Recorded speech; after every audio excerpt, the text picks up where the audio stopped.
McDavid tried to slip a pass through over to Draisaitl. One-timer scores! And there's Connor McDavid's 100th point. The century mark has been achieved in game 53. Cut past the handle, Hunter's York. He'll cough it up. Gaudreau out in front. They score! Jeff Carter on the receiving end of another pass from Freddie Gaudreau in Pittsburgh. Breaks the ice. And bodies go down. Colton jumps. Owen Tippett. And Gudas jumps in there. And Gudas tackles his man. Stanley Cup Playoffs starting a week early tonight in Sunrise. Hey everybody, welcome into another episode of Our Line Starts, fueled by Dunkin. I'm with Patrick Sharp and Dominic Moore today. And guys, I am pumped because it's the final week of the regular season. You know what that means. Our schedules are about to go crazy next week, but it's the best time of the year, the NHL playoffs. And I don't know, I'm jacked for it. Are you guys? Absolutely. Fired up. Sharpie, how about you? Yeah, I'm excited. It's going to be a fun playoffs too, especially how they're laid out with the teams having to come out of their division in the first two rounds and then playing a team that they haven't seen all season long. So lots to be excited about, and can't wait to hear how much you guys are sick of me by the end of this thing. What do you mean by the end? We already are. But you're so right, though. Like, there's a whole level of intrigue now, right, for the conference finals that we've never had in terms of just like strangers getting together to play. It'll be awesome to see. Does this time of year bring back memories for you guys? I mean, Sharpie, I'll start with you and the many cups you've won and the long playoff runs you've had. But like, does this time of year when you know you're winding down the regular, you know you've got a playoff spot secure because the majority of the teams, with the exception of one as we record this podcast, don't know that they're in it. But, you know, does it bring back kind of like moments that you were thinking of going into the postseason? Yeah, I don't know how Dom feels about it, but I kind of react to how the weather is outside. And it was neat driving to the rink in Chicago with summer-like weather in May and June. You knew it was big playoff games. That's something I definitely noticed. This year is a little bit different with the playoffs starting when they are, but it's that time of year where there's light at the end of the tunnel. I think as players, it's such a grind playing through a full regular season. It really is three different seasons. The way I looked at it is training camp and preseason, get through the regular season, and then be ready to go and be at your best for playoffs. So that's how I kind of felt, and it does bring back some memories, Katie. I'm excited to start watching these games for real and telling the story of what's happening in the playoffs. Yeah, Sharpie, I mean, someone asked me today about how do you get through the fatigue, you know, in the playoffs? And my answer was, I never really had fatigue in the playoffs. It's those games in the regular season where you've already played a lot of games and you got a lot in front of you that you got to get through that mental fatigue. But the playoffs are the games you dreamed about playing since you're a kid. You know, the game sevens, these like meaningful games. And so those, you don't have any trouble. There's no fatigue issue there. You got plenty in the tank for those. And so this is the most exciting time of the year. And absolutely going to the rink, morning skate and flip flops. And there's only a few teams left. That's a great feeling, a great time of year. Yeah. Well, we would be about a month into the playoffs at this point if it was a normal year, but we know it's not. And since it's not a normal year, I guess we could talk about some of the headlines that happened over the weekend. And something that we've noticed to become normal is the play of Connor McDavid. He reaches the 100-point plateau, guys, in just 53 games. Unbelievable. He's not done yet. Just put that in perspective, Sharpie, what those numbers mean and how impressive it truly is for Connor McDavid to reach 100 points. That's a hard thing for me to do, Katie. I can't really put it into perspective. He's clearly the best offensive player in the game, and it's not even close. People around the league were throwing out that number at the start of the season. Like, do you think McDavid could get to 100 points? And I thought it was crazy talk. But here we are, and it speaks to how talented he is. And to think he's only 24 years old, Dom, like, what happens when he's in the prime of his career, age 27, 28, 29, and the Oilers have a really deep, solid, good team? All of a sudden we could see some really crazy numbers. Good players surrounding Connor McDavid are only going to help his numbers. The fact that he's pretty much doing it with whatever unit he's on, if Draisaitl's out there with him, the power play, it's pretty much a five-man unit carrying the load there offensively for the Oilers. So I'm beyond impressed. Give him all the awards at this point. I mean, it's just nuts. Like, if you look at just the last couple weeks alone, when he got into this 100-point zone, okay, 31 points in his last 11 games. Just insane. In his last 5 games, Sharpie, 16 points. Like, are you kidding me? Over 3 points a game. So, like, talk about the power of motivation and focus. Like, he saw that 100-point goal, and as soon as he got closer to it, he just raised his level, and that just shows you what he can do going forward. And he's gotten better every single year. And the other thing that's telling is just like, if you take him in comparison to everyone else in the league, and maybe take out Draisaitl because he's benefiting from playing with him. He's an incredible player in his own right. But let's say you take out Draisaitl, he's got 50% more points than the third place player. These are the best players in the world. So it's just insane what he's accomplished this year. So he's clearly the favorite, as we know, to win the Hart Trophy. But no Yeah. question. But who's your pick to come in second place? Who's the runner? Nobody. Nobody gets second place. There's 4th, 5th, 6th, right? I mean, I would say if you had to give a second place, I would probably go with like Vasilevsky. Nobody talks about goalies, but I think it's not even a conversation for players, especially forwards. There's only one person that's in the conversation. That's Connor McDavid. But if you had to have a number 2, I would say you could make an argument for Vasilevsky, who again has been the best goalie in the league, hands down. Yeah, I think that's the real Hart Trophy race, is who's going to get second place. There's a couple of players out there with good seasons that mean a lot to their teams. Vasilevsky being one of them for sure. McKinnon's had a great year. Again, Colorado's in good positioning. You could go up and down all the teams that are in the running. Crosby's had a real good year. I love what Barkov's done in Florida, but what are we talking about here? We're talking about second place. This is McDavid's award. Let's wrap it up and give it to him. All right. Well, sticking with that North Division, since we're talking about it, the Toronto Maple Leafs won their first division title since 2000. This is the team that pretty much has owned that division all throughout the regular season. But how much pressure, Dom, I mean, I know you played in Toronto. How much pressure does this Toronto Maple Leafs team have now going into the playoffs? The most they've had in a long time, for sure. And having grown up there and knowing the passion of the Leaf Nation and how much people buy into that, there's a lot of pressure. If they don't win in the first round, they're expecting conference finals or better. And they went all in this year. There's expectation externally, there's expectations internally. And guess what, Sharpie, you know how these expectations can play on teams. They can make it real hard to play your best. So this is definitely an interesting thing to watch. They ate up that North Division. A lot of people are critical of that North Division, saying it's not necessarily playoff style hockey. So I guess we'll soon find out. Yeah, I wonder how like the new COVID protocols affect that pressure. One of the things I remember, KT, about all those playoff series I was in was like the flood of media members that come into the room after practice, after pregame skate. Every game, there's a huge story about 3 or 4 different things that happen in the game. That'll all still happen from the outside, but I mean the players these days seem to be pretty sheltered with the Zoom calls, and they're not really having those face-to-face conversations. But being around the city in Toronto, I would imagine that the city will be going nuts. They'll be rooting for them. They have those expectations. I always feel like it's better to be the underdog. All the playoff series that you watch, even if it's a 4-game sweep or it's an overtime in game 7, there always is like such a small margin of winning and losing. So sometimes when you have that underdog feel and you just have nothing to lose, you're free and you're loose with the puck, that can be an advantage.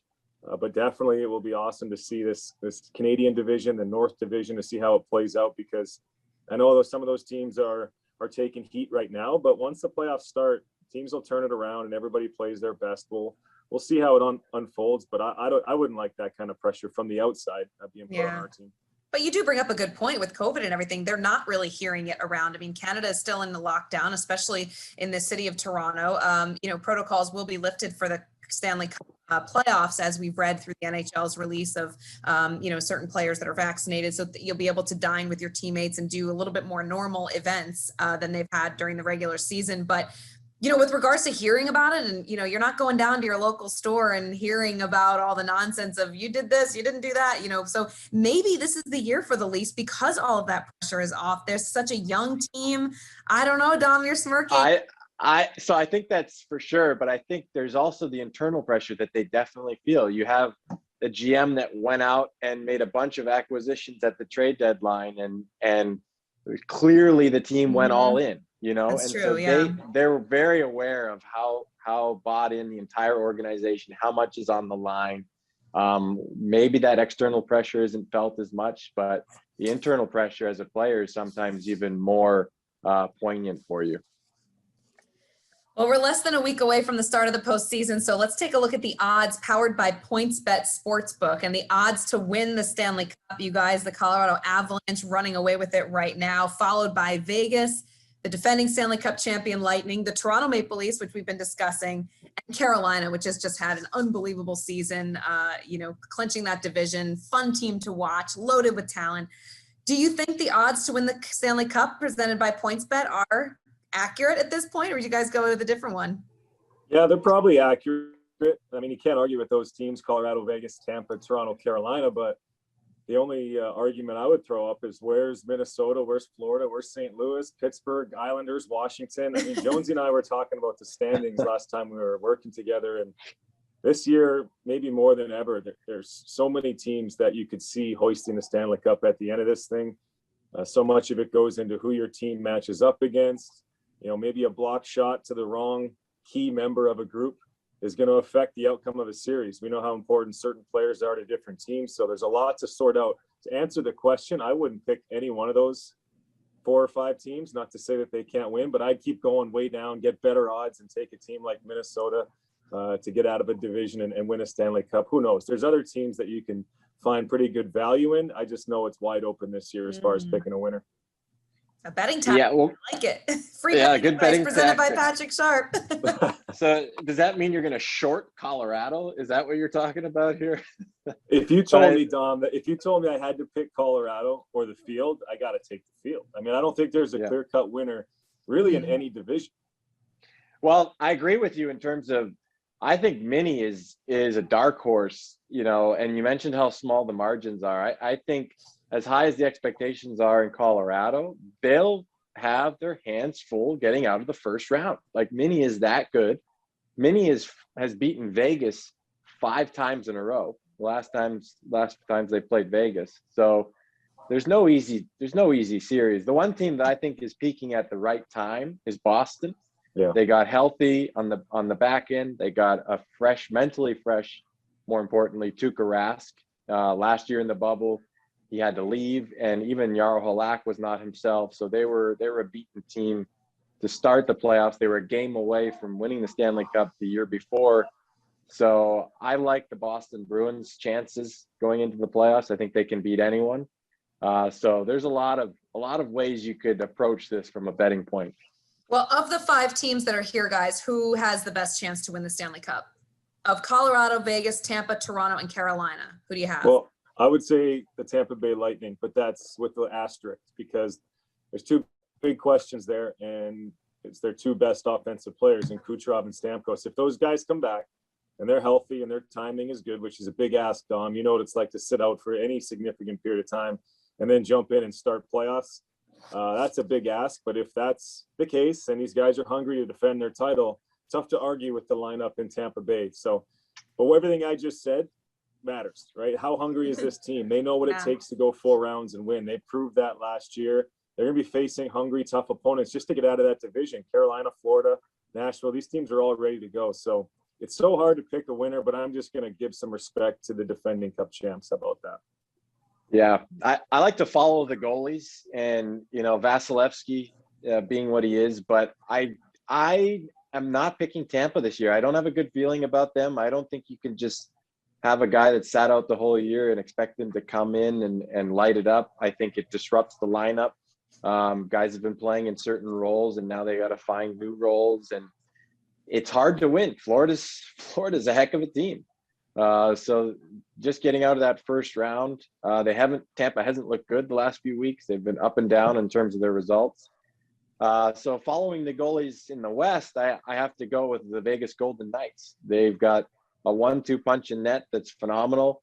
They've got two of the best defensemen in the league, and Pietrangelo and Theodore, and Mark Stone is lighting it up. So they've been close the last couple of years, and I think this is the chance for them to take the next step.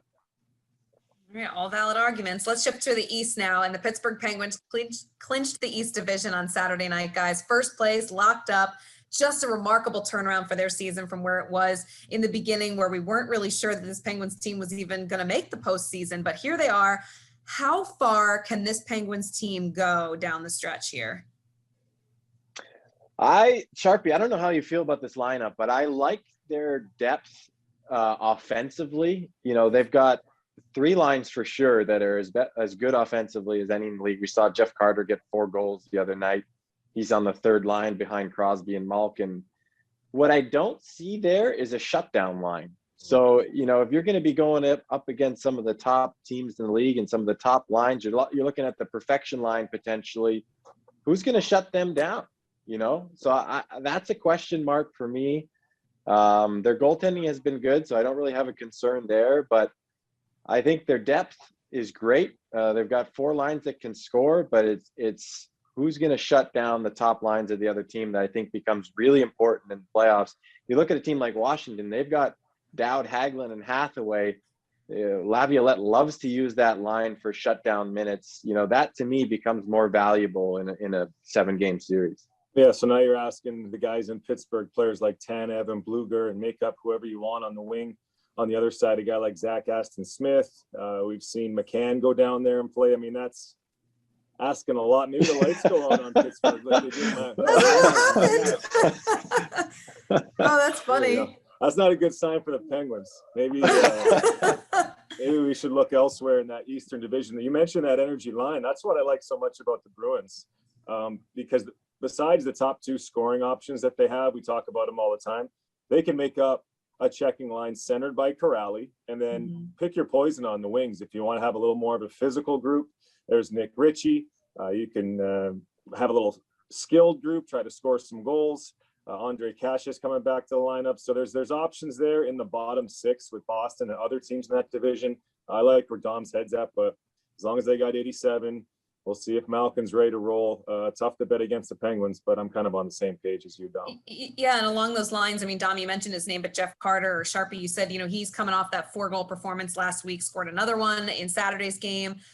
Why has Jeff Carter fit so well with this Pittsburgh Penguins team? What is it about the makeup of that line that is allowing him to have success? Is he freer to play than he was in Los Angeles? The matchups are just a little bit better for him? I mean, what is it? Yeah, probably. It's there's 2 different leagues from what I remember. When you're playing on a top line, first or second, you're getting pretty good, pretty challenging matchups defensively. You got a guy like Dominic Moore chasing you around all night long, good 2 defensemen. Every shift you're out there. And then when you find yourself in the bottom 6, whether it's that 3rd line and energy 4th line, now it just seems to be like a different league. You're out there against 5th and 6th defensemen, and sometimes the pace of play is a little bit different. So I think Carter coming over, he's a veteran guy. He's always had the ability to score big goals, and lighting up the Buffalo Sabres doesn't get me too excited for Jeff Carter going forward. I already knew what he was, a straight line skater. He's going to score and produce in those big moments, but when you can kind of hide him behind some of the other top guys that are there, look at what Phil Kessel did in the playoffs for the Pittsburgh Penguins. He was basically in a 3rd line role for both of those back-to-back championships. Maybe Carter's the guy that can move up and down your lineup, but beyond scoring goals, Dom, he's going to kill penalties. He's a right-handed shooting centerman, so he can take some draws in those situations. They don't have too many righties there taking draws in Pittsburgh, so he can provide some value that way as well. Yeah, big time. And he's getting production on the power play too, where you're playing with some of the best playmakers in the league. Sharpie, you have to wonder too, like, you know, he's been in a situation where he hasn't been on a contender, you know, and you got to wonder how much he's invigorated just by being in a new environment with a team that's got a chance to make a deep run, a team that's been there before. So he really feels like, you know, he's back in another Stanley Cup situation again. So I think that's energizing for a guy at the point in the career that Jeff Carter is at. And he's going to be a great playoff asset. You mentioned all the attributes he has and his size, you know, being able to grind down low. you're not going to see as many rush opportunities in the playoffs. So having that size and puck protection that a guy like Jeff Carter has is a real asset there.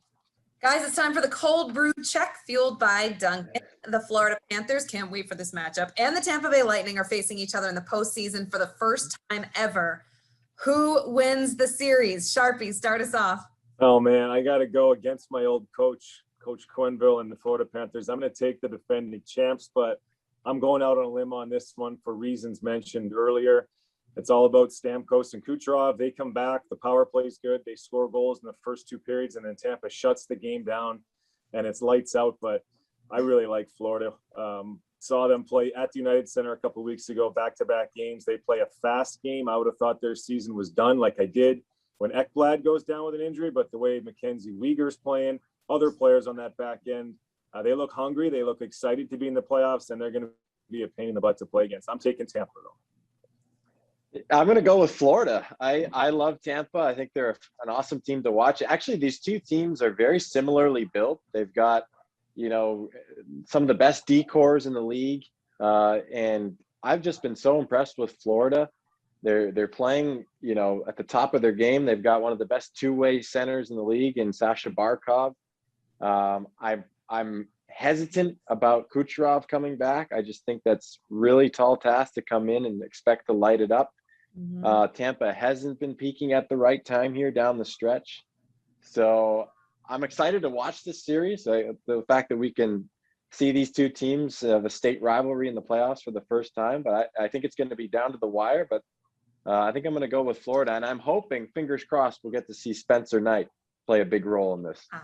Very well done there. Okay, that was the cold brew check fueled by Dunkin. This season, be sure to grab a cold brew for game time, because where there's hockey, there's Dunkin. Guys, before I let you go, I want to know who your sleeper team is. So it's the one team that you think everybody should keep a close eye on here as we enter the postseason, of maybe someone that could do some damage. Dom, you're nodding your head. Do you have a thought? Yeah, well, we mentioned them already, the Minnesota Wild. I think Cam Talbot, has been awesome for Minnesota this year. He's a big game player. I think he'll kind of lock the door behind them, and they've got some really underrated defensemen. I think Jonas Brodin is one of the best defensive defensemen in the league. And then up front, they've got pretty good depth of two-way grinding skilled players led by the rookie sensation Kaprizov. So I like that team. We'll see if they can get through that first round, because they're dangerous. Well, you stole my pick, but I agree with everything you said. Minnesota is a team that's going to surprise. There won't be an easy out, but I'm going to stay in the same division and go with Stanley Cup champions once upon a time, the St. Louis Blues. Nobody thinks they are going to put up much of a fight against Vegas, and they haven't shown a whole lot this year. They've shown enough to get in the playoffs, and you can't disregard championship pedigree. And it wasn't long ago that those guys knew how to shut games down, win as a group. It'll be interesting to watch the Pietrangelo situation. Of course, he was on the Blues when they were champions, and a big reason as to why. So that's a tough task, beating a team like that. But since it's a sleeper pick, I'll choose the Blues. All right, Blues, Wild, look out. Playoffs start this Saturday, guys. It'll be the three of us on Saturday night to open things up right after the Preakness on NBC, Game 1 of the Stanley Cup Playoffs. I can't wait. Thanks for joining me today. This was fun. Thanks, Good stuff, guys. See you, Dom. Thanks, everybody, for listening for another episode of Our Line Starts, fueled by Dunkin. We'll see you next time.